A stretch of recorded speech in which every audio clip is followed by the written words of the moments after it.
नमस्कार। साल 2026 ये साल आपके बिजनेस के लिए बहुत जरूरी होने वाला है। क्यों? क्योंकि भारत के लेबर लॉ में कुछ बहुत बड़े बदलाव आ रहे हैं। तो चलिए आज इसे आसान भाषा में समझते हैं कि ये बदलाव क्या है और इनके लिए तैयार कैसे रहना है। तो सबसे बड़ा सवाल यही उठता है कि आखिर 2026 से भारतीय व्यवसायों के लिए बदलेगा क्या। आइए एक एक करके इन सभी बदलावों को डिकोड करते हैं। देखिए, बात बिल्कुल साफ है। लेबर कानून बदल रहे हैं और ये कोई छोटे मोटे नहीं बल्कि बड़े बदलाव हैं। अब इनके लिए तैयार रहना सिर्फ एक ऑप्शन नहीं है, ये एक जरूरत बन गया है। तो चलिए शुरू करते हैं पहले बदलाव से, और ये है रिकॉर्ड कीपिंग को लेकर। मतलब अब हिसाब किताब और कागजात को लेकर सख्ती बढ़ने वाली है। इसका क्या मतलब हुआ? मतलब ये कि अब कंपनियों को पहले से कहीं ज्यादा डिटेल्ड रिकॉर्ड्स मेंटेन करने पड़ेंगे। सिर्फ डिजिटल ही नहीं, फिजिकल डॉक्यूमेंट्स को संभालना भी और सख्त हो जाएगा। सीधे शब्दों में पेपर वर्क और एडमिनिस्ट्रेटिव लोड दोनों बढ़ने वाले हैं। तो प्रैक्टिकल लेवल पे इसका क्या असर होगा, सोचिए। एक तो हर एम्प्लॉय के लिए ज्यादा डिटेल्ड स्टैट्यूटरी रजिस्टर्स, दूसरा फिजिकल डॉक्यूमेंट्स का मेंटेनेंस और भी ज्यादा सख्त, और तीसरा आपके पेपर वर्क कंप्लायंस पर अब स्क्रूटनी यानी जांच बढ़ जाएगी काफी ज्यादा। ओके, रिकॉर्ड कीपिंग तो हो गया। अब आते हैं दूसरे बड़े बदलाव पर। यह है वर्कर क्लासिफिकेशन के बारे में। यानी अब इस बात पर ज्यादा जोर दिया जाएगा कि कौन एम्प्लॉय है और कौन कॉन्ट्रैक्टर। नए नियम कहते हैं कि अब एम्प्लॉय क्लासिफिकेशन में पूरी ट्रांसपेरेंसी लानी होगी। ये अनिवार्य है, मतलब मैंडेटरी। और हाँ, कॉन्ट्रैक्टर्स के लिए भी कंप्लायंस के नियम सख्त हो गए हैं। इसका साफ मतलब है कि अब किसी को गलत तरीके से क्लासिफाई करने का रिस्क बिल्कुल नहीं ले सकते। तो इससे स्टाफिंग पर क्या फर्क पड़ेगा?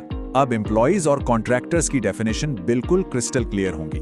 आपको ट्रांसपेरेंट तरीके से बताना होगा कि क्लासिफिकेशन का बेसिस क्या है, और कॉन्ट्रैक्टर्स के लिए भी खास कंप्लायंस नियमों को फॉलो करना होगा। ये सब इसलिए ताकि आगे चलकर कोई लीगल पंगा ना हो। और अब तीसरा और शायद सबसे जरूरी बदलाव जो सीधा आपके पेरोल सिस्टम पर असर डालेगा। हम बात कर रहे हैं पीएफ और ईएसआई कैलकुलेशंस की। यहां ध्यान देने वाली बात यह है कि ईएसआई और पीएफ कैलकुलेट करने के तरीके बदल रहे हैं। मतलब जरा सी भी चूक, एक छोटी सी गलती भी बहुत भारी पड़ सकती है। एक्यूरेसी अब नॉन नेगोशिएबल है। तो पेरोल पर इसका असर कैसा होगा?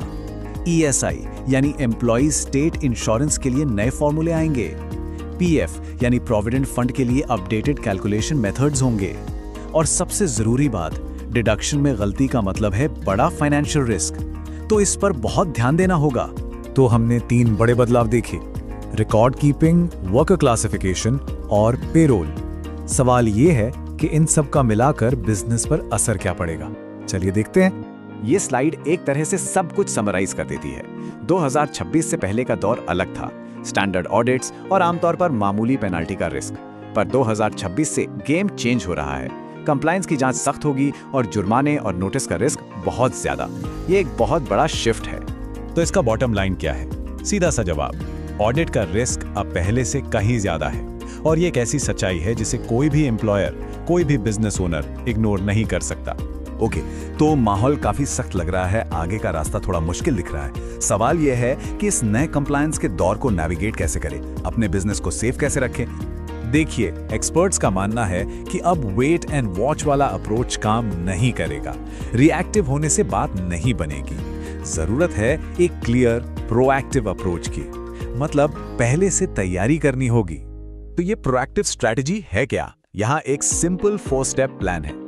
नंबर 1, लॉ अपडेट्स को लगातार मॉनिटर करें। नंबर 2, समय पर सलाह लें, एक्सपर्ट्स से कंसल्ट करें ताकि आप इसके असर को समझ सकें।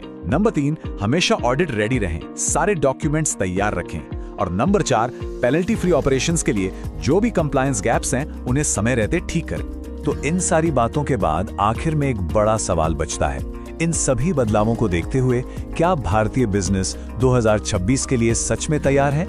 ये एक ऐसा सवाल है जिसका जवाब हर बिजनेस को खुद से पूछना होगा। सोचने का समय अभी है।